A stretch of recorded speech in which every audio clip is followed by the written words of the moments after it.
You shoot the gorilla every time. Listen, I love animals. Here's my dog growing up, Truffle. Truffle the warrior dog is her official title. She died a couple years ago. It was very sad. I love gorillas. I am pro-gorilla. But I have a major problem when we love animals more than humans. Yes, of course, the parents shouldn't have let the baby fall down in the enclosure and be with the gorilla. I wasn't there, I don't know what happened, but I'm sure anyone with kids watching this can tell you that if you turn away for a split second, your kid can be gone. Now, if mom was buying churros for an half hour and let her kid in the gorilla exhibit, that's another issue, but I don't think that's what happened. Also, I wish tranquilizers were a viable option. That would obviously make the most sense, but I guess that would just make the gorilla angry, and that's not good either. So that's not an option. So when the choice is between human or gorilla, you choose human every single time. And if you don't think so, you jump in the gorilla pen.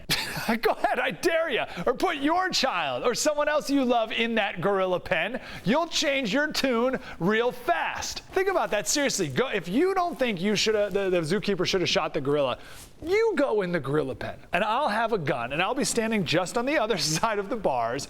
I'll time you. We'll see how long it takes until you beg me to kill that gorilla. And if you don't change your tune real fast and tell someone to shoot that gorilla right now, that gorilla is gonna crush your skull like a Coke can. Like that. Thank you.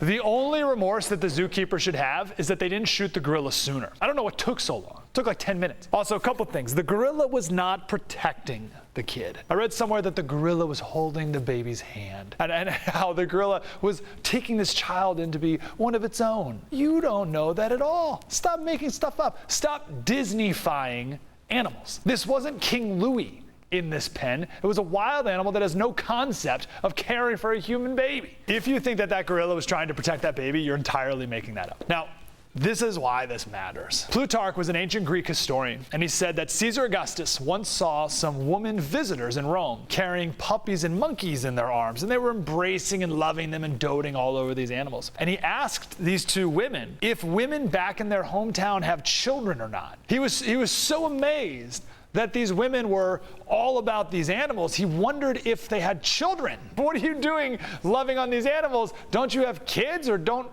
kids exist where you come from? He couldn't understand, and this is Plutarch's words, he couldn't understand lavishing upon brute beasts that affection and kindness which nature has implanted in us to be bestowed on those of our own kind. In other words, you shoot the gorilla. In Plato's Republic, Socrates talks about all the ways that democracy turns into tyranny. And he says you can tell when things are going poorly, among other reasons, when fathers act like children, when students insult their teachers, and when animals are regarded as equal to human. Now listen, this is not the most important issue of our day. No one knew this gorilla existed last week, and we'll forget about him like Cecil the lion next week. But the outrage from people holding vigils for the gorilla is a sure sign of a confused society, one that doesn't prioritize human life. But what else can you expect from a society that is desensitized to evil and commits almost 1 million abortions a year? Shoot the gorilla, and let's be grateful that that human being baby is alive.